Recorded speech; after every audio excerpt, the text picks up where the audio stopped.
Driving licence digitalise ചെയ്തതിന് പിന്നാലെ ഇപ്പോൾ വാഹനത്തിൻ്റെ രജിസ്ട്രേഷൻ സർട്ടിഫിക്കറ്റ് അഥവാ RC ബുക്കും ഡിജിറ്റലൈസ് ചെയ്തിരിക്കുകയാണ് സർക്കാർ. അപ്പോൾ ഇനി നിങ്ങൾ വാഹനം വാങ്ങിക്കഴിഞ്ഞ് കഴിഞ്ഞാൽ നിങ്ങളുടെ രജിസ്ട്രേഷൻ സർട്ടിഫിക്കറ്റ് അല്ലെങ്കിൽ RC ബുക്ക് കിട്ടുന്നതിന് വെയിറ്റ് ചെയ്യേണ്ടി വരില്ല. നിങ്ങളുടെ വാഹനത്തിൻ്റെ RC ബുക്കിൻ്റെ ഡിജിറ്റൽ പതിപ്പ് നിങ്ങൾക്ക് തന്നെ നിങ്ങളുടെ സ്മാർട്ട് ഫോണോ കമ്പ്യൂട്ടറോ ഉപയോഗിച്ച് ഓൺലൈനിലൂടെ ഈസി ആയിട്ട് ഡൗൺലോഡ് ചെയ്തെടുക്കാനായിട്ട് സാധിക്കും.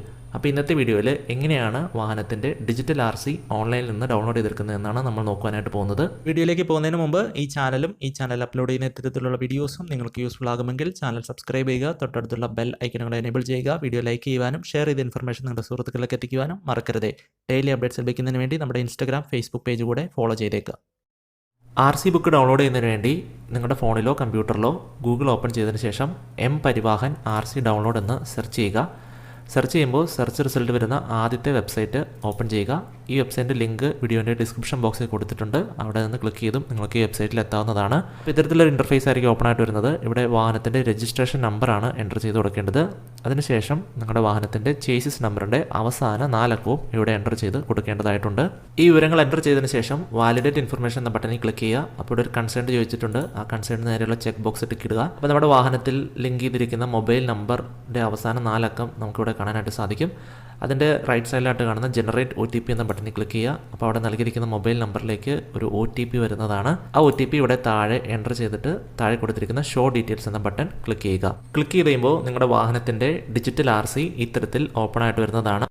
ഇവിടെ മുകളിലായിട്ടൊരു പ്രിൻറ്റ് ബട്ടൺ കൊടുത്തിട്ടുണ്ട്. അത് ഉപയോഗിച്ച് നിങ്ങൾക്ക് ഈ ഡിജിറ്റൽ RCയുടെ പ്രിൻ്റ് ഔട്ട് എടുക്കാൻ സാധിക്കുന്നതാണ്. ഇത് ലാമിനേറ്റ് ചെയ്ത് നിങ്ങൾക്ക് നിങ്ങളുടെ RC ബുക്കായിട്ട് യൂസ് ചെയ്യാവുന്നതാണ്. RC ബുക്ക് പ്രിൻ്റ് എടുക്കാൻ നോക്കുമ്പോൾ പലരും പറഞ്ഞ ഒരു കംപ്ലയിൻറ്റ്, ഇവിടെ നമ്മൾ കളർ സെലക്ട് ചെയ്ത് കൊടുത്തിട്ടുണ്ടെങ്കിലും ഇവിടെ പ്രിൻ്റ് വിൻഡോയിൽ ഓപ്പൺ ആയിട്ട് വന്നിരിക്കുന്നത് ബ്ലാക്ക് ആൻഡ് വൈറ്റ് ഡോക്യുമെൻ്റ് ആണ്. ആ പ്രശ്നം സോൾവ് ചെയ്യാനുള്ളൊരു സിമ്പിൾ ട്രിക്ക് പറഞ്ഞുതരാം. ഇവിടെ മോർ സെറ്റിംഗ്സ് എന്നൊരു ഓപ്ഷൻ കാണാൻ സാധിക്കും. അത് ക്ലിക്ക് ചെയ്യുക. താഴോട്ട് വരുമ്പോൾ ഇവിടെ ബാക്ക്ഗ്രൗണ്ട് ഗ്രാഫിക്സ് എന്നൊരു ചെക്ക് ബോക്സ് കാണാം. ആ ചെക്ക് ബോക്സ് എനേബിൾ ചെയ്ത് കൊടുക്കുക. ഇപ്പോൾ നിങ്ങൾക്ക് കാണാം നിങ്ങളുടെ RC ബുക്കിൻ്റെ black and white copy colour copy ആയിട്ട് തന്നെ ഇവിടെ വന്നിട്ടുണ്ട്. ഇനി നിങ്ങൾക്കിത് പ്രിൻ്റ് എടുത്ത് ലാമിനേറ്റ് ചെയ്ത് ഉപയോഗിക്കാവുന്നതാണ്. ഇനി നിങ്ങളുടെ വാഹനത്തിൻ്റെ രജിസ്ട്രേഷൻ നമ്പർ എൻ്റർ ചെയ്ത് സെർച്ച് ചെയ്യുമ്പോൾ റെക്കോർഡ് ഡസ് നോട്ട് എക്സിസ്റ്റ് എന്നൊരു എററാണ് ലഭിക്കുന്നതെങ്കിൽ നിങ്ങൾ കുറച്ച് ദിവസം വെയിറ്റ് ചെയ്യുക. അതിനുശേഷം വീണ്ടും ശ്രമിക്കുക. മേ ബി നിങ്ങളുടെ വാഹനത്തിൻ്റെ RC ബുക്കിൻ്റെ ഡീറ്റെയിൽസ് ഈ സിസ്റ്റത്തിൽ അപ്ഡേറ്റ് ആയി വരുന്നതിൻ്റെ ഡിലേ കൊണ്ടാകാം ഇത്തരത്തിലൊരു എറർ മെസ്സേജ് ലഭിക്കുന്നത്. എൻ്റെ 1-2 വാഹനത്തിൻ്റെ രജിസ്ട്രേഷൻ നമ്പർ വെച്ച് സെർച്ച് ചെയ്തപ്പോഴും ഈ എറർ ലഭിച്ചിരുന്നു. ഇത്രയുള്ളൂ, വളരെ സിമ്പിളായിട്ട് നിങ്ങളുടെ ഡിജിറ്റൽ RC നിങ്ങൾക്ക് തന്നെ ഡൗൺലോഡ് ചെയ്തെടുക്കാനായിട്ട് സാധിക്കും. അപ്പോൾ ഇന്നത്തെ വീഡിയോ നിങ്ങൾക്ക് എല്ലാവർക്കും യൂസ്ഫുൾ ആയി എന്ന് വിശ്വസിക്കുന്നു. വീഡിയോ ഇഷ്ടപ്പെട്ടെങ്കിൽ ലൈക്ക് ചെയ്യുക, ഷെയർ ചെയ്ത ഇൻഫർമേഷൻ നിങ്ങളുടെ സുഹൃത്തുക്കളിലേക്ക് എത്തിക്കുക. ഇത്തരത്തിലുള്ള യൂസ്ഫുൾ വീഡിയോസ് ലഭിക്കുന്നതിന് വേണ്ടി ഈ ചാനൽ ഇതുവരെ സബ്സ്ക്രൈബ് ചെയ്തിട്ടുണ്ടെങ്കിൽ ചാനൽ സബ്സ്ക്രൈബ് ചെയ്യുക, തൊട്ടടുത്തുള്ള ബെൽ ഐക്കൺ എനേബിൾ ചെയ്യുക. മറ്റൊരു വീഡിയോയുമായി വീണ്ടും കാണാം. അതുവരേക്കും നന്ദി.